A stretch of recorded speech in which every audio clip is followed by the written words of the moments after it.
సంవత్సరం 1976. ప్రపంచం ఇంకా వినాశకరమైన యుద్ధం నుండి తేరుకుంటోంది. ఫిరంగుల కాల్పులు ఆగిపోయాయి, కానీ ఆ నిశ్శబ్దం కూడా ఒక భారీ ప్రశ్నలా మిగిలిపోయింది. భవిష్యత్తు ఎలా ఉంటుందో తెలియని అనిశ్చితి. ఈ అనిశ్చితిలోనే ఒక కొత్త శకం ఆవిర్భవించింది. 1946. ఈ సంవత్సరం మన చరిత్రలో ఒక ముఖ్యమైన మలుపు. గతం నుండి నేర్చుకుంటూ భవిష్యత్తును తీర్చిదిద్దుకునే ప్రయత్నం మొదలైంది. అంతర్జాతీయ సహకారం, న్యాయం కోసం పోరాటం, కొత్త ప్రపంచ శక్తుల ఆవిర్భావం ఇవన్నీ ఈ సంవత్సరంలోనే మొదలయ్యాయి. మానవారిని కుదిపివేసిన ప్రపంచ యుద్ధం తర్వాత శిథిలాల నుండి ఒక ఆశాకిరణం ఉద్భవించింది. అదే ఐక్యరాజ్య సమితి. భవిష్యత్తులో యుద్ధాలు రాకుండా నిరోధించడం, అంతర్జాతీయ శాంతిని కాపాడటం, దేశాల మధ్య సహకారాన్ని పెంపొందించడం ఇది ఐక్యరాజ్య సమితి ముందున్న కీలకమైన లక్ష్యం. యుద్ధ గాయాలు ఇంకా మానలేదు. ప్రపంచం ఆతృతగా ఎదురు చూస్తుండగా 51 దేశాల ప్రతినిధులు లండన్లో ఐక్యరాజ్య సమితి సర్వసభ్య సమావేశం కోసం సమావేశమయ్యారు. శాంతి కోసం అందరిలో ఉన్న ఆకాంక్షకు ఈ సమావేశం ఒక నిదర్శనం. చరిత్రలో ఇదొక మలుపు. యుద్ధాలతో విసిగిపోయిన ప్రపంచం శాంతితంగా సమస్యలు పరిష్కరించుకునే రోజుల కోసం ఆశపడింది.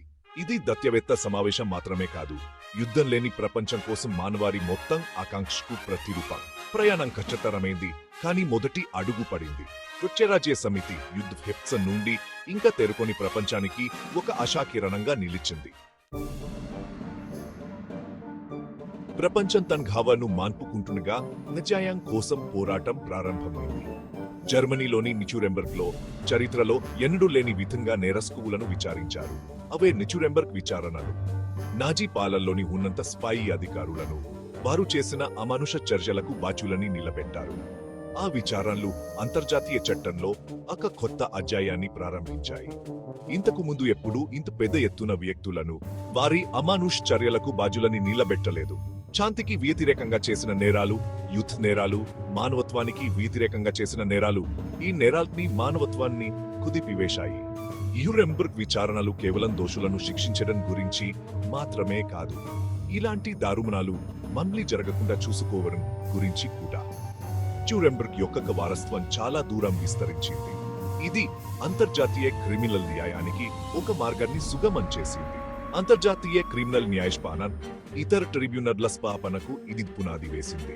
న్యూరెంబర్గ్ విచారణలు న్యాయం కోసం ఆరాటపడే ప్రపంచానికి ఒక ఆశాకిరణంగా నిలిచాయి. ఒక జాతి పునర్జన్మ ఫిలిప్పీన్స్ స్వాతంత్ర్యం ప్రకటిస్తుంది. రెండో ప్రపంచ యుద్ధం తర్వాత విన్స్టన్ చర్చిల్ ఒక ప్రసంగం చేశారు. అది ప్రపంచ రాజకీయాలను శాశ్వతంగా మార్చివేసింది. ఇనుప తెర ప్రసంగంగా పిలువబడే ఈ ప్రసంగం పాశ్చాత్య శక్తులకు, తూర్పు బ్లాక్కు మధ్య ఉన్న విభజనను హైలైట్ చేసింది. ఇది శీతల సమరం ప్రారంభానికి నాంది పలికింది. ఇంతలో గ్రీస్లో అంతర్యుద్ధం తీవ్రమంది. కమ్యూనిజం, ప్రజాస్వామ్యాల మధ్య సైద్ధాంతిక యుద్ధాలు ప్రపంచవ్యాప్తంగా ఉన్న ఉద్రిక్తలకు ప్రతిబింబంగా నిలిచాయి. పిల్లల కోసం యునిసెఫ్ ఆవిర్భావం, తూర్పున న్యాయం, టోక్యో యూత్ నేరాల విచారణలు ప్రారంభం. Lights, camera. 1946 సంవత్సరం మన ప్రపంచాన్ని రూపొందించడంలో ఎంతో కీలక పాత్ర పోషించింది. యుద్ధం తర్వాత ఒక కొత్త ప్రపంచం ఆవిర్భవించింది. అంతర్జాతీయ సహకారం, న్యాయం కోసం అన్వేషణ, శీతల సమరం ప్రారంభం ఈ సంవత్సరం ఈ మార్పునింటికి సాక్షిగా నిలిచింది.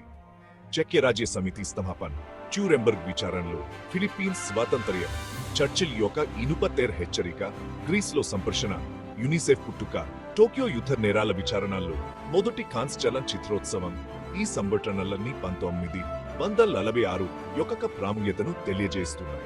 ఇది సవాళ్లు, అవకాశాలు రెండూ ఉన్న సంవత్సరం. మనం గతం నుండి నేర్చుకోవాలి, అంతర్జాతీయ సహకారం యొక్క ప్రాముఖ్యతను గుర్తించాలి, న్యాయం కోసం, శాంతి కోసం నిలబడాలి.